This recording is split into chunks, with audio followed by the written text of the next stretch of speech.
MP Kesineni ట్వీట్తో Bezawada రాజకీయాలు ఒక్కసారిగా మారిపోయాయి. నాని పోస్టుతో టీడీపీ పెద్దలు రంగంలోకి దిగారు. పార్లమెంట్ అభ్యర్థి ఎవరు అనే దానిపై సంక్రాంతి వరకు వెయిట్ చేయాలని అధిష్టానం చెబుతోంది. అయితే ఎంపీ నానిని ఎవరూ ఆగమని చెప్పలేదని టీడీపీ నేత ఆలపాటి రాజా అన్నారు. చంద్రబాబు సభల కోసం మాత్రమే నాని చిన్నీని కలిసి పనిచేయాలని సూచించినట్లు స్పష్టం చేశారు. చిన్న చిన్న భేదాభిప్రాయాలు ఉన్నాయని వాటిని పరిష్కరించుకున్నట్లు చెబుతున్న ఆలపాటి రాజాతో మా ప్రతినిధి శివ ఫేస్ టు ఫేస్. పూర్తి స్థాయిలో హీట్ ఎక్కుతూ ఉన్నాయి. ఒకవైపు వైసీపీ సీట్ల మార్పులు చేర్పులు చేస్తుంటే మరొక వైపు టీడీపీ దానికి ప్రతిగా గెలిపే ధ్యేయంగా పనిచేస్తుంది. తాజాగా విజయవాడ పార్లమెంటుకు సంబంధించి కూడా కేసినేని నానిని ప్రస్తుతం ఆగాలని చెప్పి కూడా అధిష్టానం ఆదేశాలు జారీ చేసింది. ఈ నేపథ్యంలో నిన్న మాజీ మంత్రి ఆలపాటి రాజా గారు నాని గారితో మాట్లాడడం జరిగింది. ప్రస్తుతం మనతో ఉన్నారు. సార్ చెప్పండి, ఎటువంటి పరిణామాలు చోటు చేసుకున్నాయి? నాని గారికి ఏం చేయబోతున్నారు? నాని గారిని ఆగాలని ఎక్కడ చెప్పలేదండి. నాని గారు ఎంపీ గారు, ఆయన్ని కూడా కలిసి పనిచేయమన్నారు. రేపు జరగబోయే తిరువూరు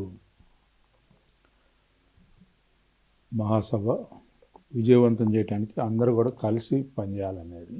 ఎందుకంటే ఈ రాష్ట్రంలో ప్రజా వ్యతిరేక పాలన జరుగుతూ ఉంది. రావణాకాష్టంలాగా మార్చారు ఈ రాష్ట్రాన్ని.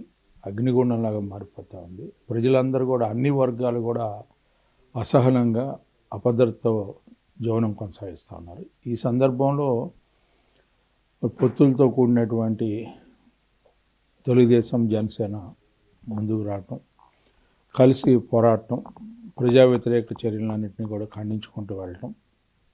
ఈ నేపథ్యంలో జాతీయ పార్టీ అధ్యక్షులు చంద్రబాబు నాయుడు గారు ఈ రోజు నుంచి కనిగిరి, అదేవిధంగా ఈ నెల ఆఖరి వరకు కూడా 29వ తారీఖు వరకు కూడా ప్రధాని పార్లమెంటు కూడల్లో ఒక చోట ఇట్లాంటి బహిరంగ సభలు నిర్వహించాలని చెప్పి ఆలోచనతో ప్రారంభమైనటువంటిది రేపు 7వ తారీఖు తిరువూరులో ఏర్పరచుకోబోతున్నాం. దీనికి అందరూ కూడా కలిసి పనిచేయాలనేది నిన్నటి తీర్మానం. అయితే చిన్న చిన్న విషయాలు, పార్టీ అంతర్గత సమస్యలు అట్లన్నింటినీ సాల్వ్ చేసుకొని రేపు సభని జయప్రదం చేయబోతా ఉన్నాం. అంటే సార్, నాన్నగారు కొద్దిసేపు ఫేస్బుక్లో ఒక పోస్ట్ పెట్టారు. బెజవాడ పార్లమెంటుకు సంబంధించి కూడా తప్పుకోవాలి అని సూచన చేశారు. ఆ తీర్పు నేను గౌరవిస్తానని చెప్పి కూడా ఆయన ఫేస్బుక్ పోస్ట్లో చెప్పినట్టు. తప్పుకోవాలని ఎక్కడా చెప్పలేదండి. జిన్ని గారిని కూడా చూస్తారని చెప్పారు.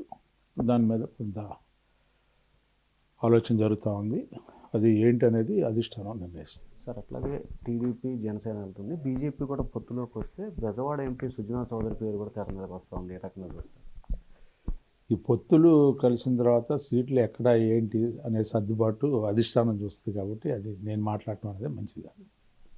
సో మొత్తం మీద చూసుకుంటే కనుక బెజవాడకి సంబంధించి ఎక్కడ ఎవరిని ఆపటాలు కానీ చేయటాలు లేవు. అందరూ కలుపుకొని పోయి చంద్రబాబు ఈ రోజు నుంచి చేయబడుతున్న యాత్రని విజయవంతం చేయడం కోసమే చిన్న చిన్న పార్టీలో ఉన్న అంతర్గత వాటిని పరిష్కరించే ధ్యేయంగా కృషి చేస్తున్నామని చెప్పి మాజీ మంత్రులు రాజా చెప్తున్నారు. Voter studio.